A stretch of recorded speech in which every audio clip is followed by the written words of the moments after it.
Hi,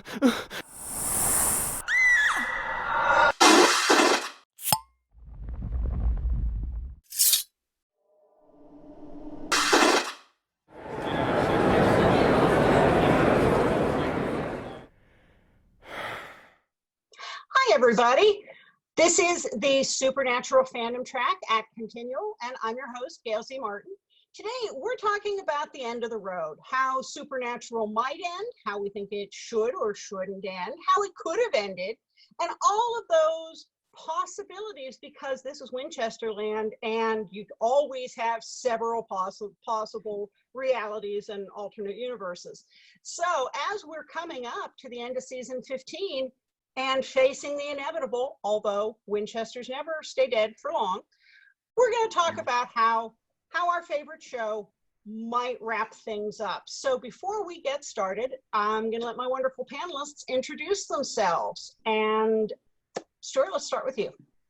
Hi, everyone. I'm Stuart Jaffe. I'm the author of over 40 novels, including the Max Porter Paranormal Mysteries, the Nathan Kay Action Fantasy series, and the Parallel Society, I guess that's urban fantasy, contemporary fantasy.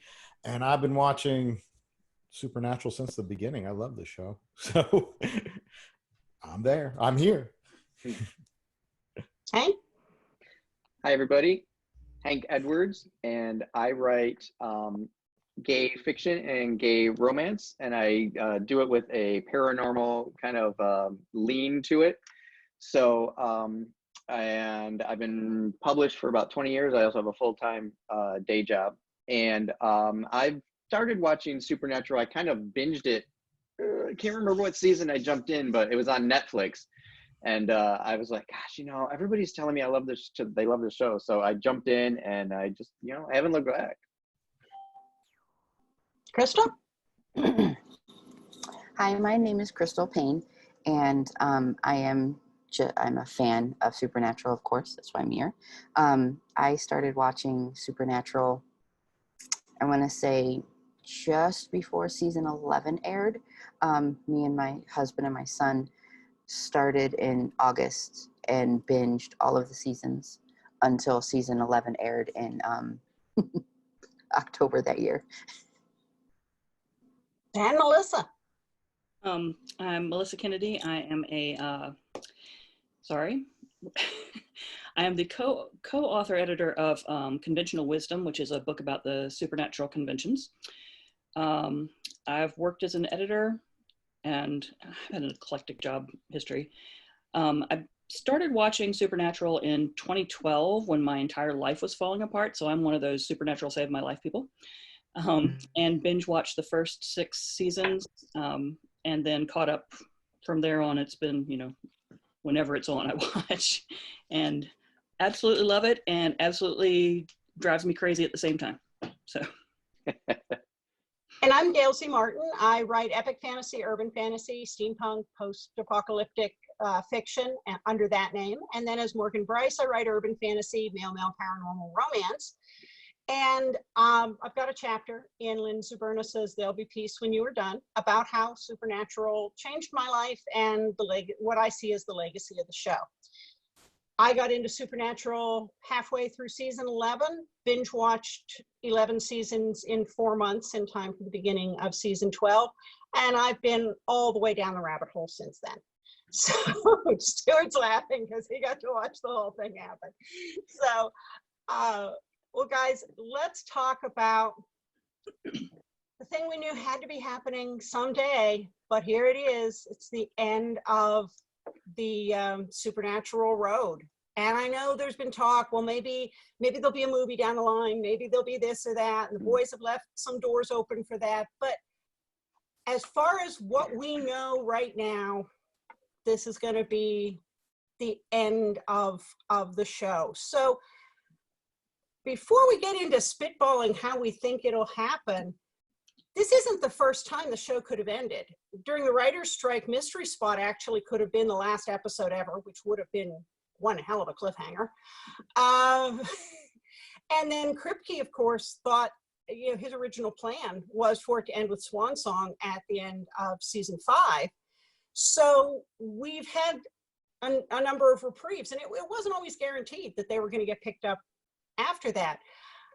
What do you think about some of those other possible endpoints? Would they have been, how would they have worked for the show, and how would they, do you think, have impacted its legacy? And this is a conversation, I figure we're all at the bar just talking about our favorite show, so it's Sunday morning, don't make me just point at people, just jump in and say things. Try not to cut each other off. I think we'll all be fine. I'll save you, Gail. I'll get started. Thank you. You can always count on me to talk. I can't. Yeah, so, and of course, all my quipping there just put the thought right out of my head. I think it would have, this is going to sound obvious, but it would have been a very, very different show if it had ended earlier. Obviously, just because all the stuff wouldn't have happened.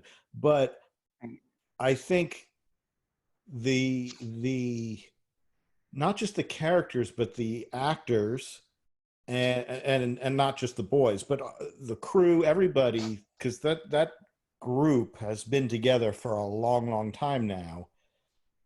There's a maturity to the story that they're telling now that would not have existed back then. Back then, it could have easily been, all right, it's the boys and they're going to go be boys things, but there's and they could have easily ended it at any season where they're just riding off to keep fighting the good fight, and that would be it. But there's opportunities now because of their age and the things the storylines that they've been through and all that they could have a really powerful ending that's not just a story, the ending of a story, if you know what I'm saying. Mm-hmm. I think if they had ended it, sorry. No, go ahead.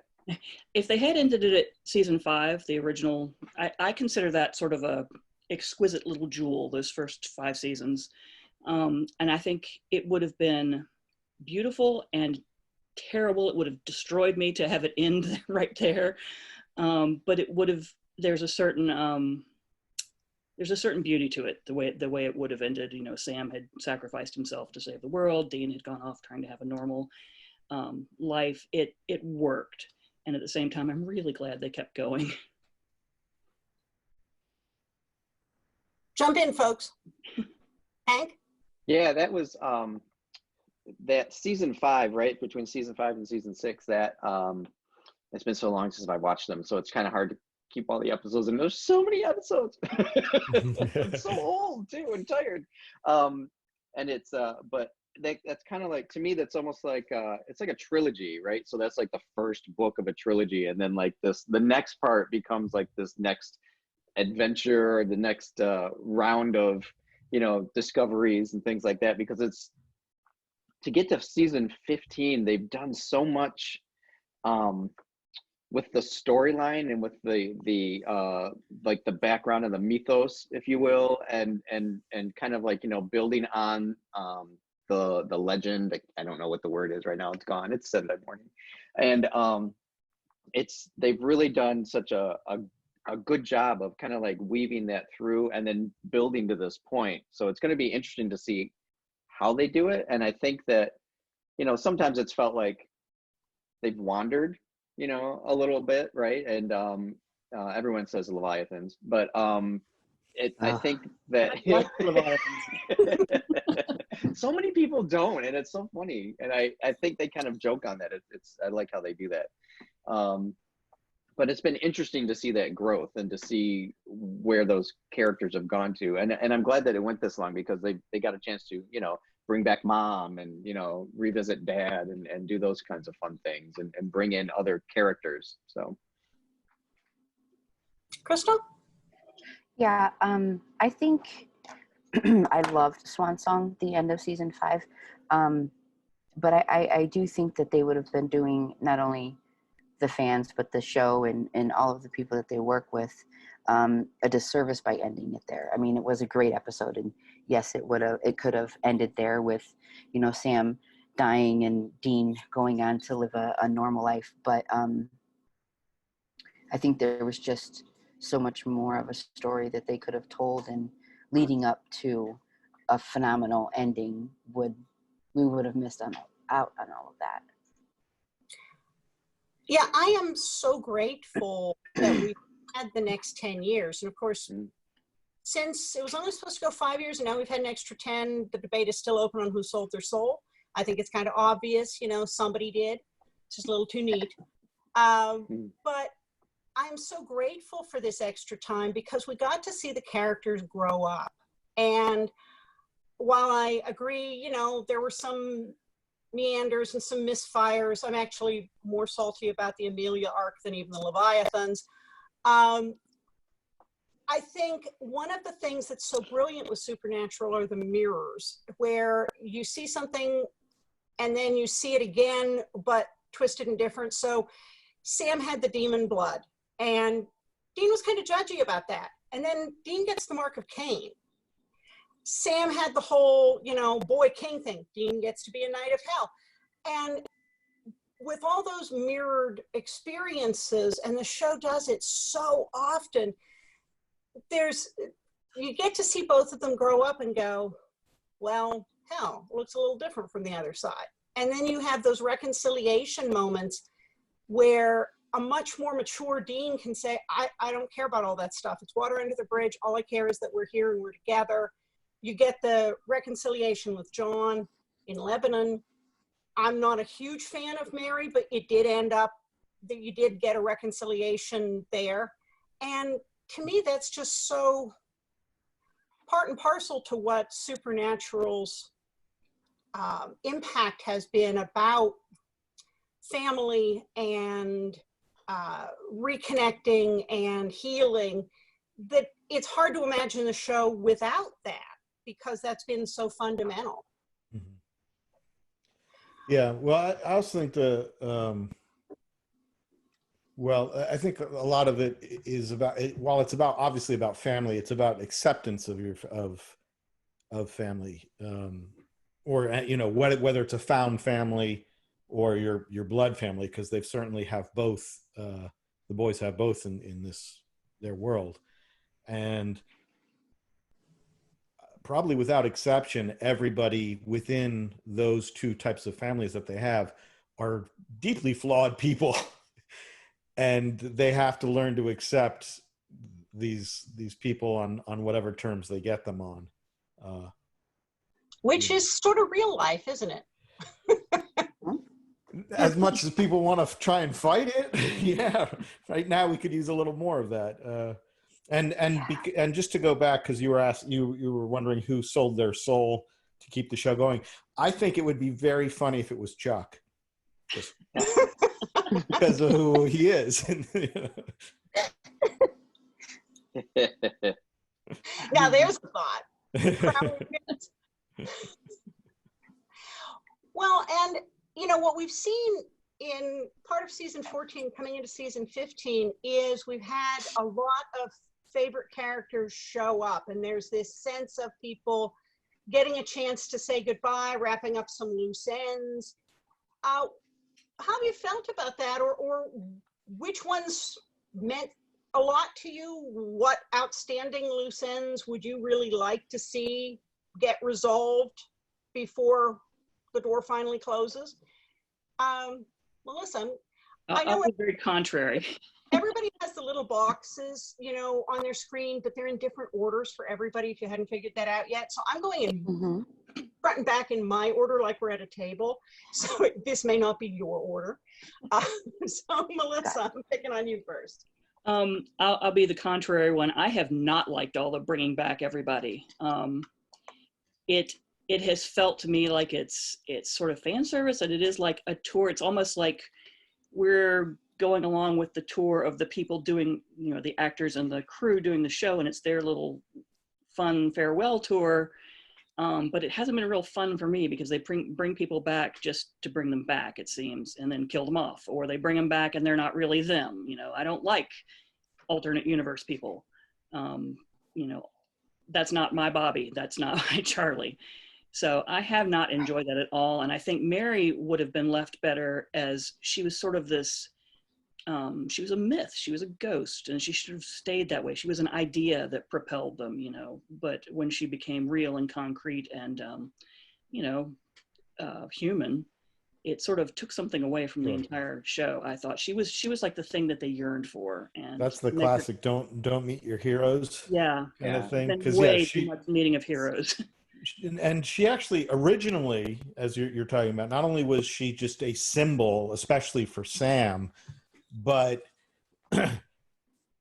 the only image we really had of her was trapped on the ceiling engulfed in flames, which was such a powerful image that it carried her as a character for years. So I was when they introduced her, I was, I actually liked her character overall, but she was not, but that did destroy that aspect of her. Absolutely. Yeah. Well, and there's the episode Home, I think it is, where they go back to the house, and at the very end of that, she burns herself up to save her boys. And then that never gets alluded to again, and suddenly she's back. And I don't like that sort of thing. I like to be consistent. To me, that it sort of cheapened her sacrifice, I guess. But again, I have a problem with everybody coming back from the dead every 2 days too. So that's me being contrary. I have not enjoyed the journey to the end, I think, as much as I'd hoped to. Well, I don't think it's, I actually don't find that very contrary, other than there's people who are just determined to love it no matter what. Yeah. But actually, it was one of my fears was that they would do this. I'll give them I've only seen the first 2 episodes of season 15 because it just released on Netflix. But on a different Supernatural panel, I think I was on, Gail, we were talking about with this very subject and how, like in Seinfeld, that final episode, they just trotted out every character who got to say their catchphrase and leave, and it really had no bearing on anything, and it was kind of silly. What they're doing here so far is, yes, they're trotting them out, but they're at least embedding it within a story that, I mean, they're trying to have their cake and eat it too. And yeah. I totally understand why you might not be happy about it, but at least I find it more palatable than what I've seen done in other shows. Yeah. Crystal? I like Melissa was not a big fan of Mary coming back.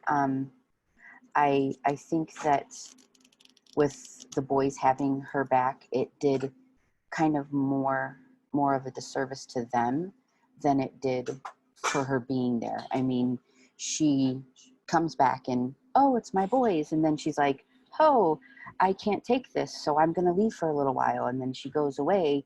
And from my perspective, I think her going away or coming back and then going away again kind of, to me, hurt the boys a little more than the first time, especially Sam, because he was so little and he didn't know her. And then to get to know her and for her to leave again, I feel just, I didn't particularly care for that arc. Now, having all of the people come back, I think it is kind of like a fan service, like having Kevin come back and then realizing that, well, not realizing, we all knew he was in hell, but just to have him come back just for purposes and then have him leave again in the way that he did. I don't particularly care for that. But I mean, if they were going to continue going on this route, I am a big, huge advocate for please bring Crowley back and have something different done with him. Absolutely. That'll be happening. Oh my God. I'd love More to Crowley, more Never gonna Crowley. happen. I'd love to see Crowley back, but I believe the actor and the studio are not happy with each other. No. Yeah. Hank? Yeah, I will second Crystal's, because it's always been like, oh, well, we get to see Crowley, his mom's Queen of Hell. She can do something, but apparently you can't get past the studio, no matter where you are. That's something when Um, it can't trump the studio, doesn't it? yeah, exactly. Yes, the studio is hell.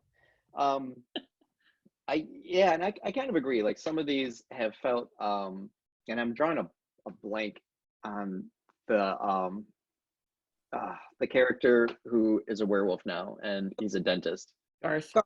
Garth, thank you. I don't know why I couldn't think of that. Yes, I loved seeing Garth, and I thought that was really fun revisit. And you know, he was such a fun character to begin with, and I thought all of it, just the way they played it into the storyline, it helped, and that he, you know, got to rescue them and do that kind of stuff, you know, and rescue Dean from his tooth thing, but which was also fun. So that was good to see. But yeah, I think things like Kevin, right, was a little bit kind of felt oddly placed or sort of forced in. So while it's been fun to see some of those recurring characters come back, it is I think you know, you kind of have to juggle it, and it's so it's been good as long as it serves the main storyline they're trying to tell. And sometimes it doesn't feel like it. Like I said with Kevin, it didn't really feel like they had to really work to make that all come in. I suspect that some of that also has to do with people's shooting schedules, because Oh yeah. I know I had read, we got that little Benny cameo in the fight that wasn't a real fight in the bunker that was all shot with red, and we got a Benny cameo. And Right. apparently he was shooting elsewhere, and Jensen called him and said, look, I'd really like you to come in and do a day shoot with us. And that was kind of a personal favor. Let's work around the schedule sort of thing. But I wouldn't be surprised if that doesn't drive some of this. Like we have the Dark Kira coming back, and not really settling that arc, because we never really did settle up with the Sword of Michael. I mean, if I were her, I'd still be pretty pissed about that. And I wasn't crazy about how they handled that in the first place. Why just take the sword and not the warrior who's good at using the sword, and then you get it broken for her? But that's a different rant. But in that, where they sort of wrapped up the whole crowd that were going to be the wayward sisters, wayward daughters, whatever it was going to be. I know they couldn't get Claire. They mentioned her by name. They talked about talking to her on the phone because she's shooting another series. So some of this is also limited by the real world practicalities of who's available, as much as we might like to see them in a longer storyline. I think, oh, go ahead.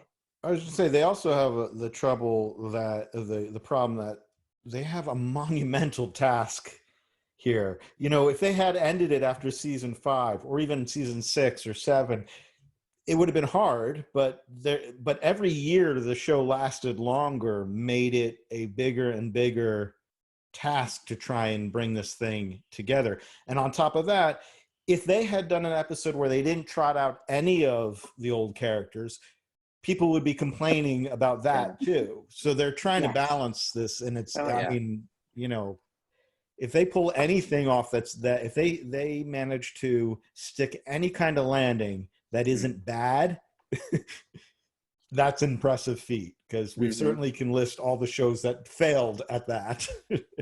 Crystal has come out of the darkness and into the light. We have. Watching Zoom panels in this time has taught us so much about the mechanics of doing video as well as what the topic is. So, I did. Yeah, go ahead. I did want to say one thing. I was very, I guess I could say I was very happy that they decided to bring back Rachel's Meg, even though it was for that very short section. And I'm sorry, Stuart, because you probably haven't seen this part yet. But I assume I'm going to get spoilers whenever I do a Supernatural panel. It's okay. But I was super excited about Rachel coming back. Yeah, sorry. And I think they did it brilliantly, because if you don't know, she uses a wheelchair now, and so there was a discussion that I think it's multiple sclerosis. So what it is? Oh, the actress. Yeah, the actress. Yes. And that's why that's also why part of why Meg was written out, because she just wasn't able to continue the physical demands of the part. And she had said at one point that if she came back, she'd really love to see her character in a wheelchair because representation. And while they didn't quite do that, she got the throne of, the empty. So that's pretty spiffy. And I did love seeing her coming back, even though it wasn't really her. I love that we got to see Rachel again as Meg. Yeah. I have mixed feelings on, the parade of folks. And I agree, I think, with Hank about it depends on how it's done, because I loved the Garth episode because I thought it just ended well for him, and I was happy that somebody gets a happily ever after, because they're rare on this show. Oh yeah. And I was happy it was Garth. And while it's not our Bobby and it's not our Charlie, I really don't want to see them die again. But we did get to see an alternate ending with them shooting the boys who were vampires. Maybe not also how I want to see it go down. I do hope we get a good ending with Donna and Jody, because they've been with us for a while and they're so important. And it would be nice to have major female characters who don't die bloody, just as a one-off. That would be fun. So it kind of all depends on how they've done it. It's nice seeing the familiar faces. I'm sure it's been fun for them. I don't personally have a problem with fan service if it's done well, because I prefer knowing that they're hearing us and receptive to that, to the, well, this is my show and you can't tell me what to do with it, even though the fans are the ones keeping it alive. I kind of prefer. I think part of that is also that which characters they bring back, because as I'm listening to you all talk and I'm thinking about it, it's occurring to me, like, not to keep picking on poor Kevin, but there was no need to bring him back. His story was well completed. We'd already went through those emotions that, as you said, you don't need to see someone die again, kind of a thing. And, whereas Jody, her story is still going. So we do want closure to that. We don't really need, Bobby's been back a couple times. We don't need, I love Bobby. He's probably one of my favorite characters, but there's no urgent need to see him again. I think that's a part of it too, is because you can't, especially a show this long, you can't bring everybody back. So you have to be real careful about how you make that choice, I think. Well, and another problem with that is one of the reasons I don't think I have grave doubts about there being a satisfactory ending to the whole thing, because they've made death impermanent. It's meaningless. People die and they come back next week. And I don't know how you end a show that's so much about endings without the finality of that. Mm-hmm. They've sort of undercut themselves from being able to write something with any finality to it, I think. Although, well, this being said, only having seen 2 episodes, but it does seem to be, at least they're setting up this theme where, with all of hell released, and Dean's like, what the hell have we been doing this for then? So it seems like they're grappling with that question, at least. So hopefully that grappling will come to a conclusion of some sort.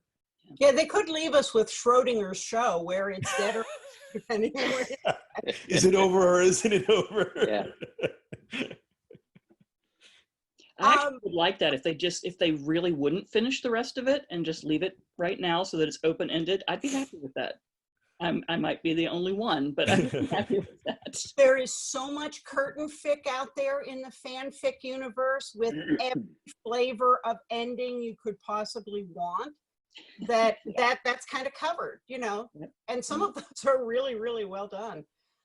So you talked about, gee, if they just left it where it is, and of course the last episode that we've seen is The Gamblers, which is, I think, one of my new favorites. I just rewatched it, and I thought it was so well done. But that brings up the whole issue of Chuck trying to convince them that they never were heroes, which I think a lot of us just went, wait, what? These guys, even if there was no supernatural element, they've been trained by a Marine. These guys have been paramilitary since they were in diapers. they've got skills even if they didn't have supernatural help. And then the last episode with Fortuna kind of put that back in place, that you're heroes. What do you think about that whole, was Chuck just selling them some BS to undercut their nerve? Was he doing some mind games? What do you think?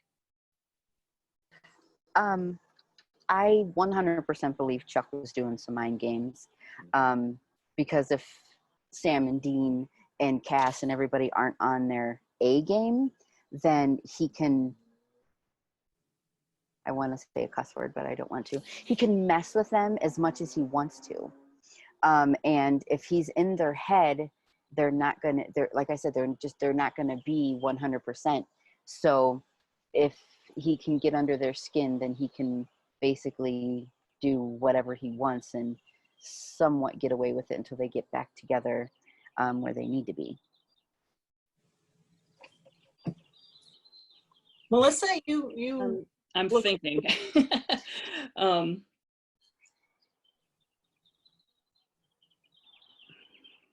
It's been a while since I've watched that one. I'm trying to remember, but I mean, to me, they're heroes, whether I guess what they accomplish sticks or not. They behave heroically, and that doesn't change. But the part that I'm still not sure about is the whole fate versus free will. I'm not sure where the show itself is coming down on that, and I hope that gets resolved by the ending. But that's a pretty theme through the show, is Yeah. team free will and predestination, destiny versus, the ability to choose. So that is a big one to get wrong. Yeah. Hank, what do you think? I think that they are, I think it's a heroic arc for both of them, because they are both, I want to say selfless, but kind of not really, but they sacrifice a lot to do what they do. And it's the only life they know, right? Living, hunting things and, so, and I think that they really do need to address that question of fate or free will, or at least come up with some kind of, have them come to some kind of conclusion about that, because that, like you said, Gail, they've been building through this through the whole series. That's been like a question through the whole series is, can you choose your own ending kind of thing? So, and now, they've built to this for the whole thing. I would really love to have been in the writer's room, like way back in the early seasons, when they were talking about Chuck, when they first introduced Chuck. Did they have any idea that, let's save him for like a big bad kind of thing, or let's, I would, just those kinds of things where you just always want to see where the idea originated. And then, did they finally just say, well, okay, here we are, season 15. What are we going to do? Looking at all the name cards and characters they have up there, and like, we really haven't done much with Chuck lately. So I think, I personally think they had no, when they introduced Chuck first, they had no idea where it was going. Yeah. I mean, did they think he was God? That was, well, I was going to say, I don't even think that, I think, Yeah. well, because he's originally introduced as a kind of a prophet. Right. And I think that's all it was. And then they started playing with, but because he was writing because it got very meta with him writing the supernatural media tie-in books. Yeah. They saw an opportunity and went with it. And I don't think they intended him to be the big bad at the end of the run of the show, because from year to year, they didn't know if they were at the end of the show. True. Until I do believe, if not before, certainly by season 14, they knew at some point during season 14, though they didn't publicly announce it, they knew that next season was going to be the last season. And that's when they said, okay, then we're going to end season 14 this way. This is because it's a logical, by that point, it's a logical conclusion after everything else that they fought, that this would be the big bad. There's nothing they could really make worse for these boys, or more challenging. Yeah, I think that if they don't come down on the side of free will, it kind of betrays the whole legacy of the show. And I'm not really sure what you do with that as a philosophical statement. Your story is already written. Don't struggle, just give in. That's just not much of a legacy to put out there. Yeah. And It also undercuts the entire show. The entire show is about, every season on some level is about the world saying to the boys, this is what it is, and then saying, no, we can fix that, we can change that, we can fight against that. yeah, and even with characters like Garth, where Dean and Sam came to grow into the idea, like with Lenore, that not everything supernatural had to be evil, and they could, and as Sam has said many times about himself, it's who you are, not how you were born or what your circumstances were. It's what you choose, the whole idea of choice. And so I think that would be a horrific way to take it, and I don't think it would set well with anybody. I can't imagine that working well. But I'm, we'll talk about endings we hope we don't have to hate. But while we're talking about Chuck, it was raised on another panel, the possibility, because of course this whole idea that Chuck is the big bad doesn't sit well with a number of Chuck fans, as well as other folks for whom supernatural skates all around people's actual beliefs in some cases. And that goes easy or hard depending on the individual and, maybe how tightly they hold some of those things. And so the idea that God's the ultimate bad guy has caused some rifts. It was brought up that perhaps Chuck wasn't really Chuck, that perhaps Chuck is being influenced by the empty or by Amara, or so. It's kind of a Hail Mary pass, pardon the pun, that makes Chuck. How do you not make puns when they're all in the show? Right. What do you think? I mean, I come down on the side that, yeah, having done the rewatch, I think there's an awful lot of evidence from him saying, I'm a cruel and capricious God, to so many things that he's done that I think, yeah, I think it's Chuck. But what do you guys think? Well, I'll start because I was on that panel with you, and I actually have thought about that a little more. And I'm with you. I don't buy. I could see how a writer could take those, like the empty and these other things, and try and shoehorn in a different thing. But ultimately, I come back to the introduction of angels in the story, and I'm sure you all probably have heard this already, but for our audience who might not know, they were having trouble. They were in this rut of every week's going to be a new bad guy, and they didn't know what to do with it all. And they had demons already, but they really didn't know how they were going to deal with angels, or if they were going to deal with them. And one day, I don't know if it was the head writer, the producer, somebody got it, came running into the writer's room and said, I got it. Angels are dicks. And that's how they went with it. And so, I mean, the idea that people are upset that Chuck is this petulant ultra dick is ridiculous, because we've had a decade of his minions being the way they are. You don't get that from, I mean, that didn't come out of nowhere. He obviously is going to be what he is. And he's not hidden that. He's always been this childish, you're all my toys, and I'll play with them when I want. And if I don't like it, I'm leaving. And, I don't see how he could be anything but what he is. We also had the testimony all these years of Lucifer and Michael that he is who he is. Yeah, absolutely. Hank, you're nodding.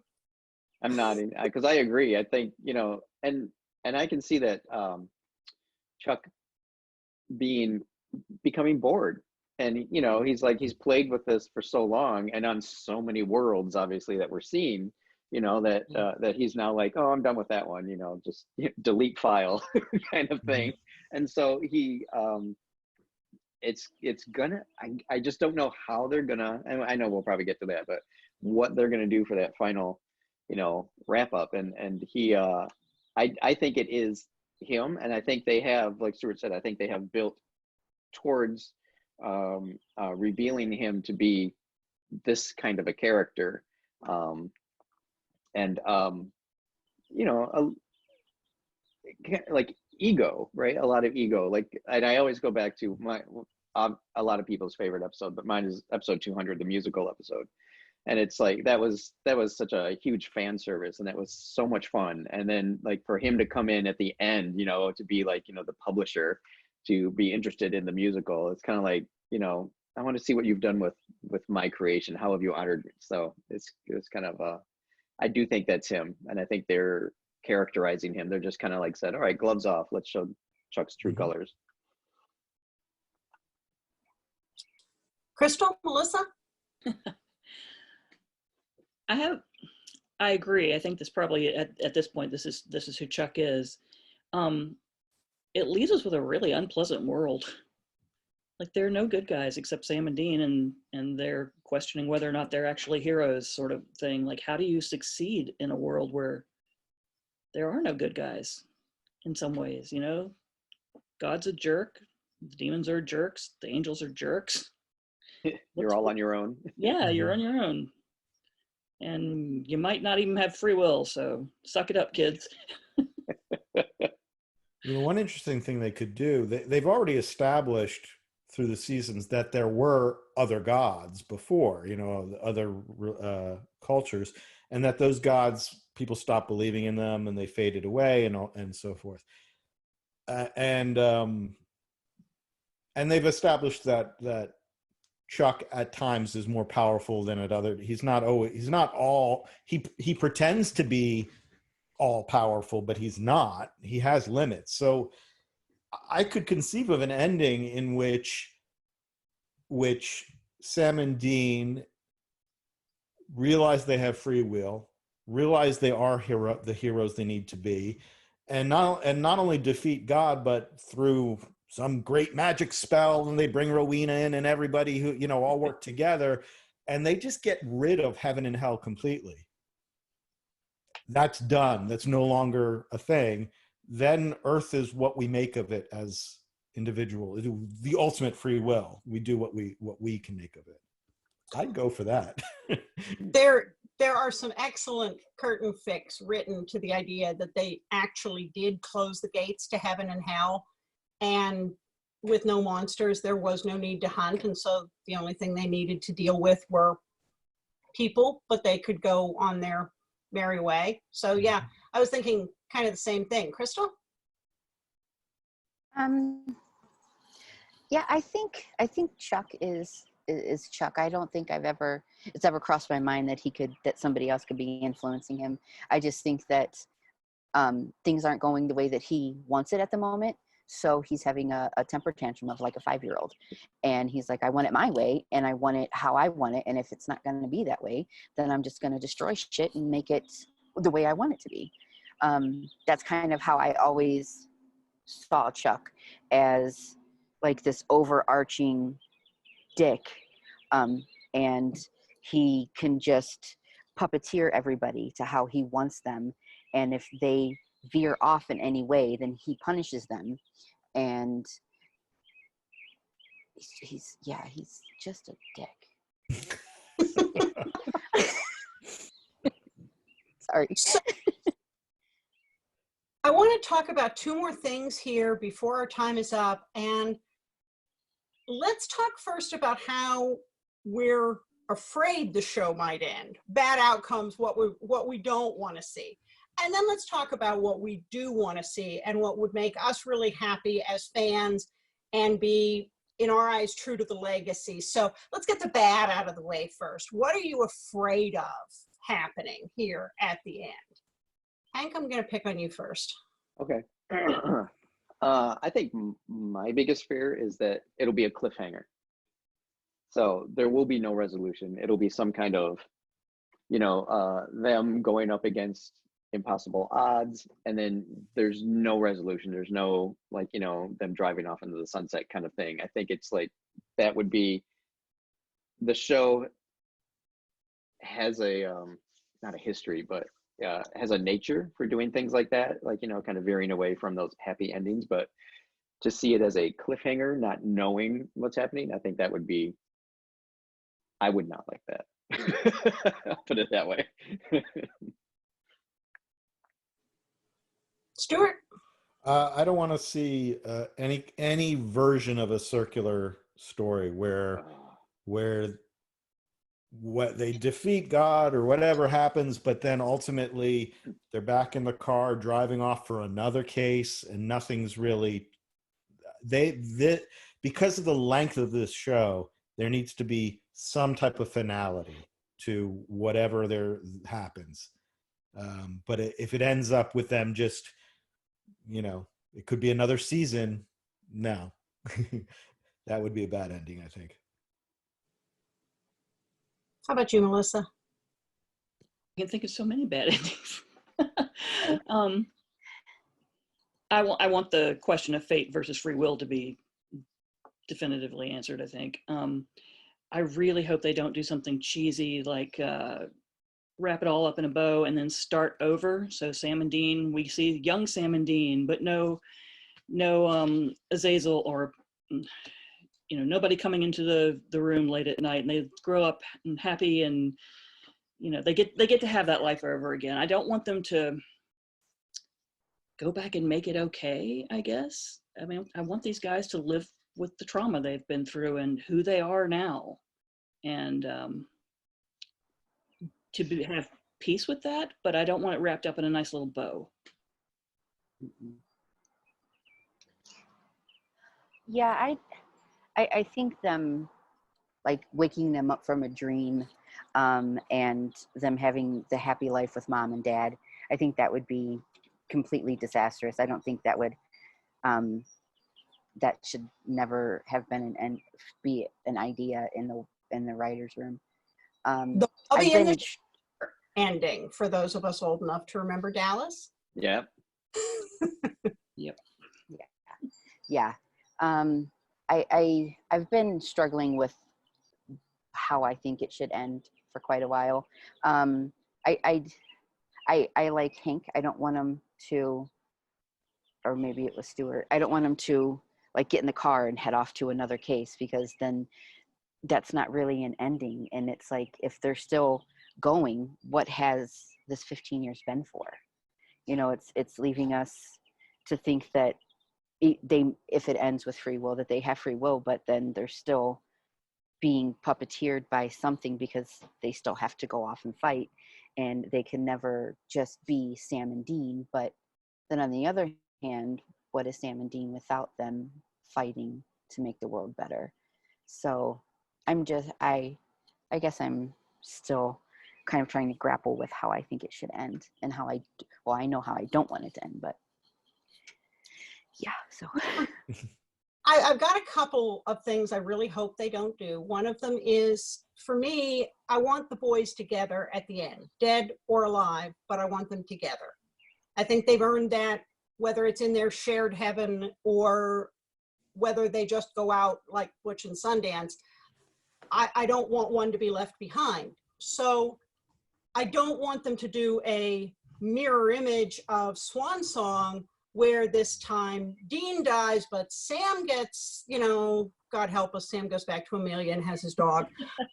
No. Please, God, no. No, Please, no. So that's another one that would be very in character, but please don't go there. If they did that, they'd also have the problem that would not end the show, because there's no way Sam's just going to sit by. That's the whole problem. They never let their brother die. Right. Whichever one dies, the other's going to work to bring him back. Well, and the one time that we were told, and I don't think any of us actually believe that's truly what happened, but the one time they tried to tell us Sam didn't do it, then he paid for it for the next 5 seasons. So Sam now just burns down heaven and hell if Dean dies, to show his loyalty. The other thing that scares me a bit, there are two-way series in, and we've seen this in shows like The Sopranos and How I Met Your Mother and a number of others. There are some endings that are a love letter to the fans. They are true to the show's core. They are respectful of the show and its legacy and its characters, and they really do wrap it up with the best kind of bow that you could use for that particular show. Then there are the ones that really aren't about the show or the fans at all. They're really about the showrunner wanting to be on the cover of Variety. Ooh, look at the edgy, different thing that he did with this show. What a surprise. And it's not about the show or the fans or the legacy at all. It is boosting the reputation in the industry of the showrunner at the expense of the show. And to me, something like the end of How I Met Your Mother or The Sopranos is that more than it is. And I think a lot of fandom doesn't completely trust Andrew Dabb for a number of reasons. And I'm just afraid the guy might go there, in addition to all the fears that you guys have mentioned. So those are kind of my... I feel like he's been dabbling in that all along. Haha, another pun. Mm-hmm. He's Really there's been some ego and some antagonism that comes through toward the fans that I don't get. Yeah. No, I don't get it either. But I mean, we've also, those of us in the creative business have seen people act like that toward their fans. Who going, you do understand how this business works, right? They keep you in business. They're the reason you're in business. Yeah, never mind. No, I agree. And I don't get it, but I really hope he does better than that. If that is his, if that's his first idea, I hope there's enough pressure from Jared and Jensen and Kripke and the others to make him behave. But I guess that is, I mean, the boys, there are a lot of people who actually own a piece of this show now. So it's not just, no, you know, I find it hard to believe that any ending will be able to be controlled by one ego. With as invested as Jared and Jensen are in the show at this point, and they've said how invested they are in their characters in this end run, and that they're not dialing it in on their way to do something else. They're fully present. And how cognizant they are of the show's legacy and its meaning. I would think that at this point they have enough clout to have stopped something that they really thought would have been horrific. Mm-hmm. But then again, I know nothing of the inside of television production. Actors have no power, honestly. But that's my point, is they're not just actors. They're producers of the show. They are. They're not producers at this point. They're just. Jensen's been a director. Yeah. And have a significant amount they of were producers. Personal clout. They turned down producing. Okay. Well, they certainly have clout. Have some clout. Because all they have to do is say, no, we refuse to do that story. And why do you think they're producing? What? Do you know, Melissa? What's that? Producing is more time, more time spent, and they were, they're away so much as it is. Yeah, when you've got your family on the other side of the continent and you're commuting every weekend or so, that's pretty bad. So let's end this on a high note and happy note as Supernatural can end on. How do you want to see it end? In your, dark shriveled heart, how would you like to see this show end? Melissa? Go ahead, Melissa. Go ahead. Go ahead. I have to think on it. My ending is pretty simple. They die. I don't think there's any way I just don't see how they can live on. I think it was Crystal was saying that they're not anything if they're not fighting something. And so I think the best thing is that they save the world, they defeat Chuck, but in doing it, they make the ultimate sacrifice themselves. And then it's up to how you want to treat the fans. I'd be fine with a very tragic, like bittersweet ending like that, with people honoring their grave or something like that. But I'd also be just as fine if we get a clip of them in some sort of true heaven where they're, you know, walking and seeing, they're still them. They still remember all their history. And there's Bobby welcoming them in, and, you know, other people like that. I could see that being done as well.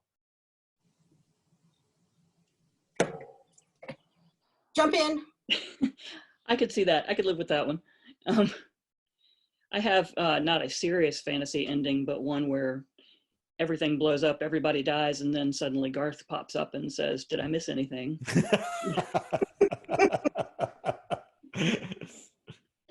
That would be funny. How about you, Hank? Oh, I'm sorry. Go ahead. Go ahead, Crystal. Go ahead. I agree with Stuart. I think anything other than them going down kind of like in a blaze of glory kind of would not, for one, end the show, because if they're off riding into the sunset, again, they're going to be fighting no matter where they are.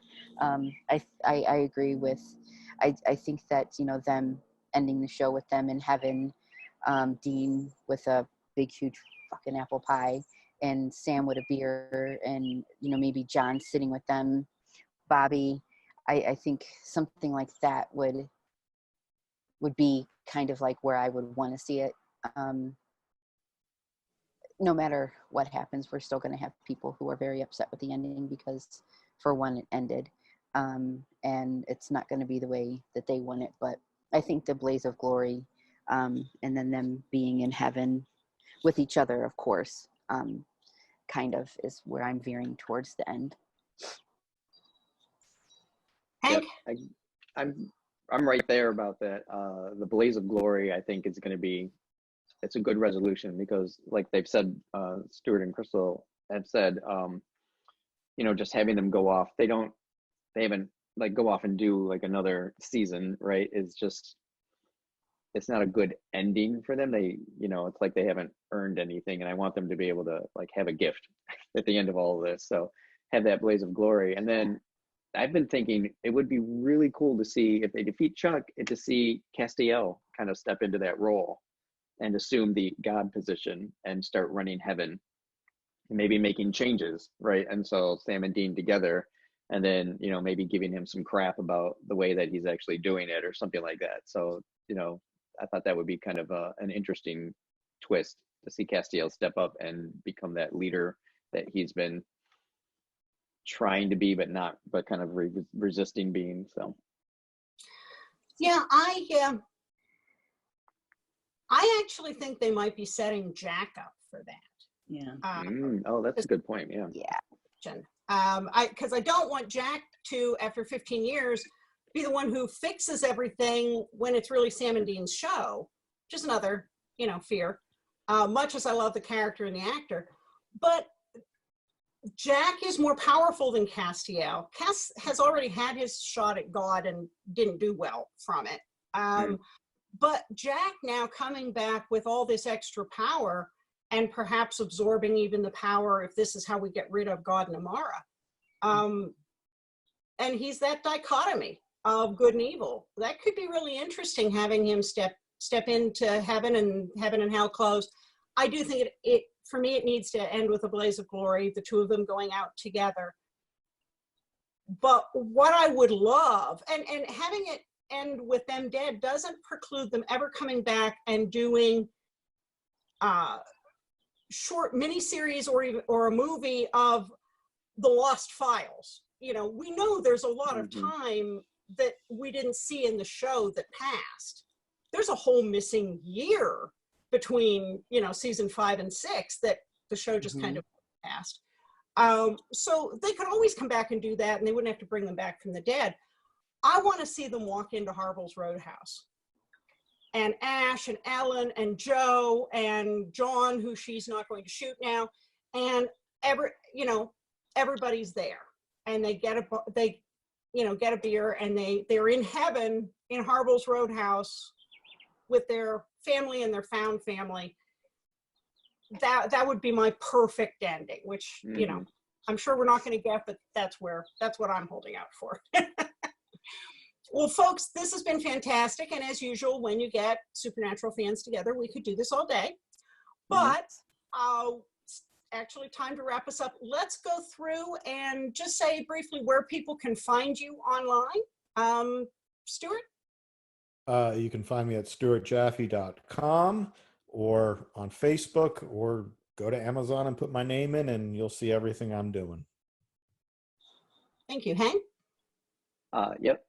My website is hankedwardsbooks.com, and you can find me on Facebook and on Amazon. I've got an author page, so you can look me up there. Okay. Melissa? Mainly on Facebook, it's Melissa Smith Kennedy. We also have a page for Conventional Wisdom on Facebook, and there's a web page, but it's kind of hard to find right now. Okay. And Crystal? I'm on Facebook, of course, Crystal Payne Gallegos, and I am on Twitter as Chris with a green heart and an arrow, and then on Instagram as I am Remelted. Okay. Well, wonderful. Thank you guys very, very much for being here. I'm Gail Z. Martin and Morgan Bryce, so I'm pretty easy to find too. The website is gailzmartin.com or morganbryce.com. Twitter, Facebook, Instagram. If you start with Gail Z. Martin or GZ Martin or Morgan Bryce, you'll find me out there. And then I also run the Supernatural TFWNC group on Facebook, where we have a lot of fun with all kinds of cool stuff going on. So please come join us. This has been the Supernatural track for Continual, and we're so thrilled to have had another fun conversation here. There'll be more coming, so join us for more legends, lore, and love about Supernatural. See you soon.